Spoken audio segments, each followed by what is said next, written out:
జగిత్యాల జిల్లా మెట్పల్లిలో ఉద్రిక్త వాతావరణం నెలకొంది. జగిత్యాల జిల్లా బీజేపీ అధ్యక్షుడు యాదగిరి ఇంటిపై ఆ పార్టీ కార్యకర్తలే దాడి చేశారు. యాదగిరిని గల్ల పట్టుకుని బయటకు ఈడ్చుకొచ్చారు. మెట్పల్లి చైర్మన్ ఎన్నికల్లో సరైన టైంలో విప్ పత్రాలు సమర్పించలేదంటూ కార్యకర్తలు ఆరోపించారు. చైర్మన్ ఎన్నిక సమయంలో కాంగ్రెస్ పార్టీకి ఓ కౌన్సిలర్ మద్దతు తెలపడంతో కార్యకర్తలు ఫైర్ అయ్యారు. దీనికి కారణం జిల్లా బీజేపీ అధ్యక్షుడు యాదగిరేనని అన్నారు. కావాలనే విప్ జారీ చేయడంలో ఆలస్యం చేశారని అన్నారు కార్యకర్తలు. ఇక యాదగిరి ఇంటిపైన దాడి చేసిన కార్యకర్తలను పోలీసులు అదుపులోకి తీసుకున్నారు. రెడ్డిగా ఇదే అంశానికి సంబంధించి పూర్తి అప్డేట్స్ వెంకటేష్ అందిస్తారు. వెంకటేష్, మెట్పల్లిలో టెన్షన్ వాతావరణం నెలకొన్నట్టుగా తెలుస్తోంది. అయితే దీనికి సంబంధించిన అప్డేట్స్ ఏంటి? మమత, మెట్పల్లి ఈ మున్సిపల్ చైర్పర్సన్ ఎన్నికలో ఈరోజు బీజేపీకి రావాల్సిన మున్సిపల్ చైర్మన్ పదవి పోవడానికి ఆ పార్టీ జిల్లాధ్యక్షుడే కారణం అంటూ ఆగ్రహంతో కొంతమంది కార్యకర్తలు ఇవాళ మెట్పల్లిలోని బీజేపీ జిల్లా అధ్యక్షుడు బాబు ఇంటిపైన దాడి చేశారు. దాడి చేసిన సమయంలో ఆయన బయట నుంచి వస్తే ఆయన గల్లా పట్టుకుని లాక్కొచ్చారు. ఈ క్రమంలోనే పోలీసులు కావడంతో అక్కడ వాళ్ళంతా పరారయ్యారు. దీంతో ఆయనకు గాయాలు కావడం అయితే తప్పింది. కానీ నిజానికి జరిగిన నాటకీయ పరిణామాలు ఏంటంటే, నిజానికి మెట్పల్లిలో మొత్తం 26 మున్సిపల్ కౌన్సిలర్ స్థానాలు ఉంటే అందులో 10 స్థానాలు బీజేపీ గెలిచింది. అంటే వాళ్ళకు 26లో 13 ప్లస్ ఒక ఎక్సెప్షన్ మెంబర్ ఉన్నారు, 14 ఉంటే నిజానికి ఈ అతిపెద్ద పార్టీగా బీజేపీ అక్కడ చైర్పర్సన్ పదవిని చేజిక్కించుకోవాల్సి ఉండేది. కానీ దీన్ని చేజిక్కించుకునేందుకు కాంగ్రెస్ కూడా మరొక వైపు నుంచి ప్రయత్నాలు చేసింది. ఈ ప్రయత్నాలు చేసే క్రమంలోనే ఇవాళ జరిగిన ఎన్నికలో బీజేపీ పార్టీకి సంబంధించిన ఒక మహిళా అభ్యర్థిని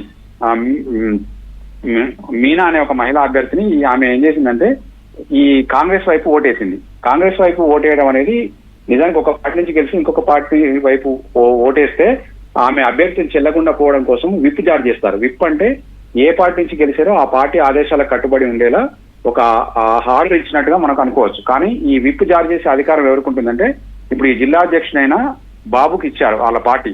ఆ బాబు తనకు ఇచ్చిన ఏ ఫాము బి ఫామ్ ను సకాలంలో మున్సిపల్ ఇవాళ ఎన్నికలు జరిగే అధికారులకు సమర్పించాల్సి ఉంటుంది. కానీ ఆయన టైంకు సమర్పించకపోవడం వల్ల ఆయన జారీ చేసిన విప్ చెల్లకుండా పోయింది. ఆ విషయం తెలిసిన మీనా తనకు ఎట్లాగూ జారీ చేసిన విప్ చెల్లదని కారణంగా ఆమె ఏకంగా కాంగ్రెస్ పార్టీ వైపు ఓటేసింది.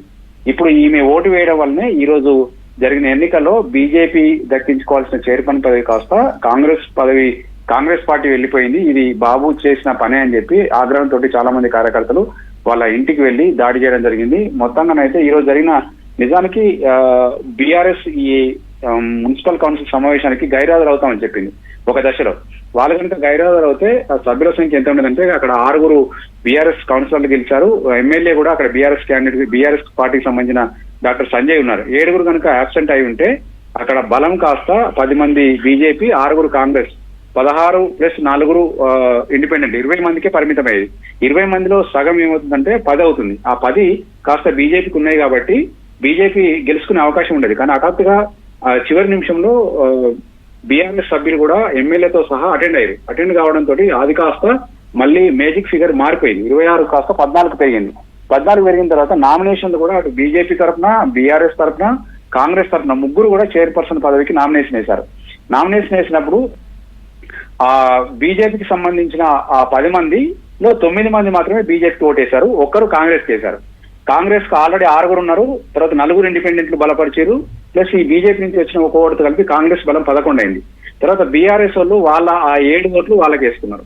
ఇప్పుడు ఈ 3 చూసినప్పుడు 11 ఓట్లున్న అత్యధిక ఓట్లున్న కాంగ్రెస్ ను గెలిచినట్టుగా అక్కడ మున్సిపల్ అధికారులు ప్రకటించారు. దీంతో ఒక్కసారిగా బీజేపీకి రావాల్సిన చైర్మన్ పదవి కాస్త కాంగ్రెస్ సైడ్ వెళ్ళిపోవడంతో అక్కడి కార్యకర్తలు తమ పార్టీకి దక్కకుండా పోయిన ఈ పదవికి కారణం ఈ బాబేనంటూ అతని ఇంటిపైన దాడికి దిగారు. తర్వాత కొట్టేందుకు కూడా వెళ్ళిన పరిస్థితి కనిపిస్తుంది. దీంతో పోలీసులు అక్కడ అతనికి ప్రొటెక్షన్ ఇస్తూ కార్యకర్తలందరినీ కూడా అక్కడి నుంచి తరిమేశారని చెప్పొచ్చు మమత.